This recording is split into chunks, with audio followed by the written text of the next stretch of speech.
So this week's podcast is a little bit different. I have to do something that I don't like doing, which is tout what I do. I'm my own worst enemy when it comes to self-promotion. I've been put in for this award through the organisation that I volunteer with called MIEACT. Now, MIEACT is Mental Illness Education, ACT.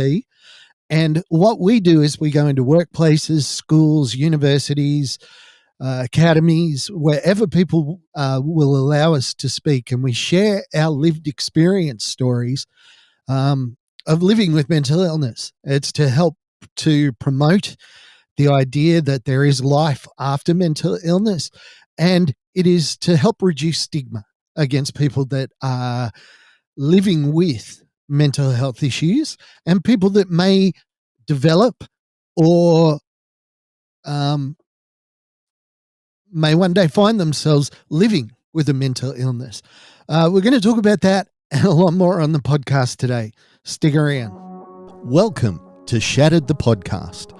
STP is the story of my journey from the depths of mental illness to a place where I could live again. To say today is a little bit awkward is an understatement. I don't like talking about myself, but I've been nominated for this Local Heroes Award through Westfield. I'm going to put the pictures up, and the links will be down below if you want to vote for me. Why I've been nominated is the organisation that I volunteer for. It's called MIEACT, Mental Illness Education, ACT. We go into workplaces, schools, academies, anywhere they'll have us to talk about the lived experience of mental illness. It's to raise awareness for the fact that there is life after mental illness, and there is also it's also about reducing stigma. Being able to say, put your hand up and say, yes, I do struggle with a mental health concern.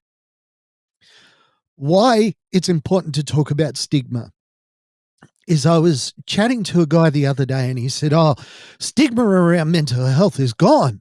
Nobody holds it against anybody that they have a mental health condition. And I said, okay, well, I mean, I'm glad that you think so, but let me ask you a question. If you were applying for a job, would you put down that you have a mental health condition, a pre-existing mental health condition, and that in your past you have attempted suicide? And he said, well, of course I wouldn't put it in. I said, why not? He said, well, the employer doesn't know if they can trust you. I said, yeah, but what if I'm a quadriplegic or a paraplegic? Am I going to put that in my bio? Absolutely, I would. Because an employer needs diversity in employment.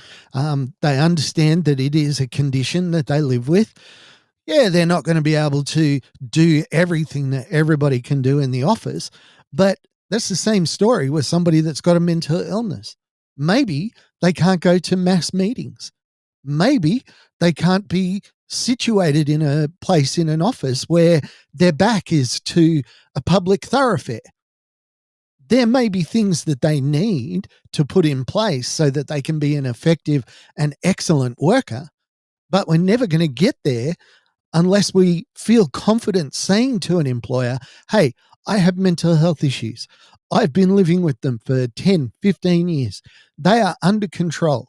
I believe that I can undertake the role that you are advertising, but I also need to let you know that I might need support to do that at certain times and in certain places. How is that any different from somebody in a wheelchair? I believe that I can come and do the vast majority of functions. I have my systems in place that allow me to work unimpeded, unhindered. My mind is excellent. My ability is excellent. I just have some restrictions. The sad fact is that That is not gonna be the case when it comes to mental illness. I could never go into a job interview and say, uh, 6 years ago, at my worst moment, I attempted to take my life, and it was bad, and the police had to come, and I got pepper sprayed, and I'm no longer suicidal. I don't live in that space anymore. I don't have suicidal ideation, and when I do, it's under control. Sometimes I might need to take a bit of time out, might have to go outside for 10, 15 minutes, do some mindfulness stuff, but for the most part, I can do the job. Never, ever would that be allowed to be said in a job interview. As soon as you said that, and I can even just imagine it. It's not even like a stretch. I could just imagine the people in a job interview space going, "Ooh, ooh, does that mean they'll come to work and they'll, um, mental illness everybody? Is it catchable? Are we going to be able to trust them? Are they going to be able to come through in a pinch? Are they, what happens if something big happens and they're having some sort of mental health crisis? Um, no, no, the risks outweigh the benefits. Sadly, the opposite is true. Most often, a person living with mental illness knows themselves so well, particularly if they're integrating themselves back into society, that they know their limits. They know what they can and can't do. And yet, to admit that you have a mental illness in the workplace is detrimental. That's why we talk about stigma. Now, this year, I have spoken in a lot of schools. Since I've been in MIEACT, I've conducted 175 plus sessions. It's more than that now. I don't keep a count on it. They just, every once in a while, they tell me. So I've done 170 odd sessions live in front of students discussing mental illness. It is something that I hold to be particularly important. It's something that I am extremely grateful that I have the opportunity to do, because when I was a kid, we wouldn't have talked about this stuff except to make fun of somebody. Somebody had to come in and said, "Hey guys, I got a mental illness." We would have laughed them out of the room. Nowadays, the people that hear us, the students, the adult students, the people in workplaces, they're always respectful. They're always grateful that we've come in and been able to share. And more often than not, we have somebody afterwards come up to us and say, "Thank you for sharing. You basically told my story. And I cannot believe that somebody else has been through what I've been through." What we do is not about having a pity party. It's not about me coming in and telling you how hard my life was and is. It's about me going into those places and sharing the fact that mental illness is not the destination.